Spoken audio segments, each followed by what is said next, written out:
Friends Fest with IllScarlett. How's it going, guys? Good. How are you? Good. All your Friends Fest. You guys are no strangers to playing summer festivals. I've played a ton of them. I mean, I've seen you guys at a ton of them. I even remember seeing you guys at the C&E band shell back in the day. So, you know, as a summer band playing summer festivals, and now a festival that's celebrating, you know, the scene throughout the 2000s. What's that like, being invited on a bill like this? It's nice. It's nice to feel relevant. And to show my kids that, like, Dad's all right. Yeah, exactly. This is the first show that they're actually going to be coming to. No, the first show they went to was Beer Stock in fucking Fort Burwell or something. Yeah, I know. That doesn't count. That was a weird one.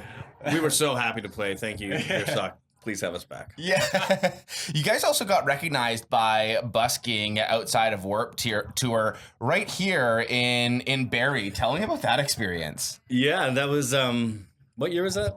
2004. 2004. So we just had this idea that we would play actually the night before in like the tailgates. There was a rumor that there was these tailgate parties that went off, and we're like, well, this would be amazing. Let's get our some fans, generator, and like just like show up and, you know, make some music. But it failed a little bit. Yeah, well, it was piss and rain the night before. Yeah. So we were fucked, and then we just figured, like, let's try and go into Mo Park, and we just showed up security, and we're like, we're here. Like, you with a band? We're like, yeah, we're a band. We're like, all right, bands are parking all in here. So we went into Warped Tour. So you kind of snuck in by... Totally. Sort of. Yeah. Sort of. Yeah. And like, we just like literally we're the only people in Mo Park in our van, and we fell asleep in there, and then woke up in the morning. Fucking Warped Tour's just like everywhere around us. We were like, what are we doing here? Yeah. And then Swab tried to go in to production and try and get us on a stage, but they escorted us out.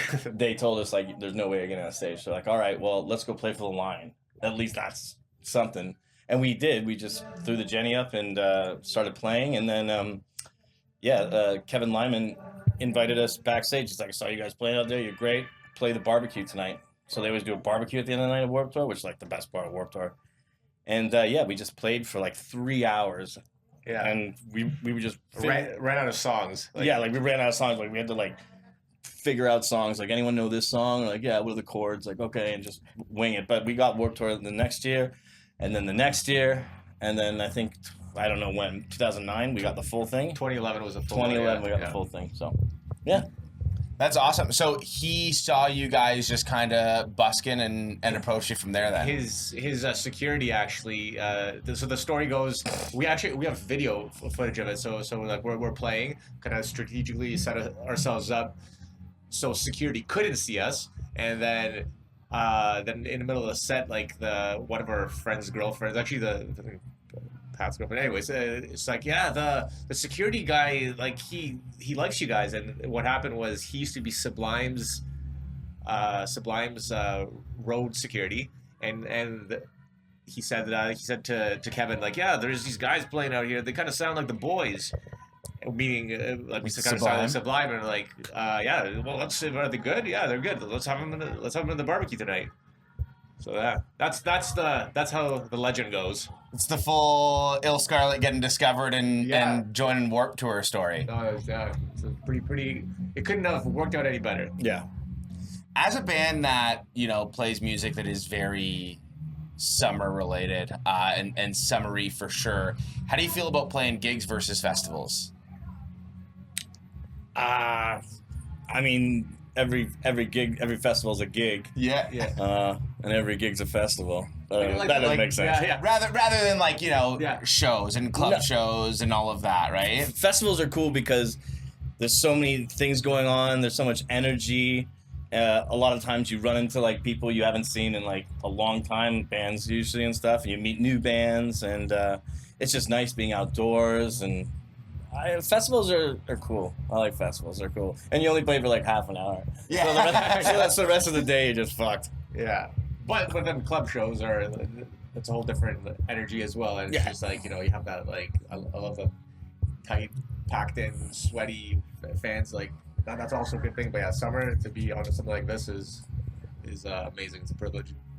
You guys have gone through a couple of changes, evolved over the year, and this year you've got a few performances planned. Any new music in the works that you can talk about? Yeah, we actually have a new album that's been in the works for about.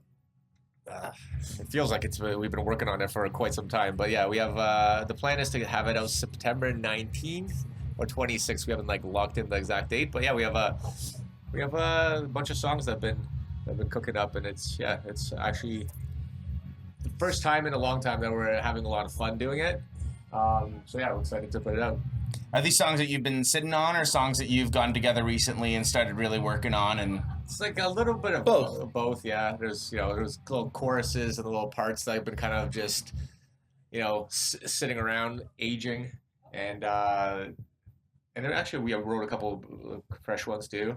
Actually, John yesterday he wrote like a really really good chorus. I know Devin was telling me about it. Actually, really. You guys didn't bring an acoustic, did you? No, that was the total fuck up. Yeah. But anyways, yeah. Fucking drummers. But yeah, we have new album. September 19th is the goal. Amazing. Can't wait to hear that. What's the difference between IllScarlett in 2025 versus in the 2000s? We're dad rock now. About 40 pounds. Yeah. What do the kids think about the music? I mean, they like it actually. Like, yeah, they sing it. They sing along, which is cool. Like, especially like the new stuff, because in the car, like listening to some mixes, and like my kids know the lyrics better than I do. And it's actually pretty impressive. But yeah, it's fucking drummers. All right, the one question that I've wanted to ask you for 20 years.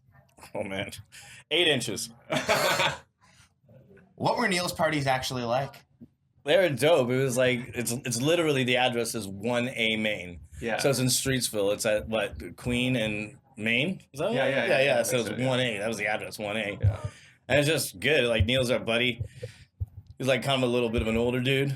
Our spiritual advisor. Yeah. So he gave us weed and shit. Yeah. Before it was legal. Yeah. And he was just a really cool dude. He had great taste in music and handsome. Sort of looked like Tobey Maguire a little bit. Yeah, that was cool. It was a cool time in our evolution. Yeah, and it was just great time to like be like early 20s. Like we just hang out all day in Streetsville playing acoustics, like on the Cenotaph, and then at night we'd either go to like some jam night at a local pub or go skate or like. And actually, the Masonic Lodge was sort of like I would say our first like kind of all age venue that we started really building up our audience and fan base at home. That's also the Streetsville, like around the corner from there, so it was like a just all-encompassing creative zone. I love that. IllScarlett, All Your Friends Fest. Remember to keep an eye on the channel for more interviews and hit the subscribe button as well.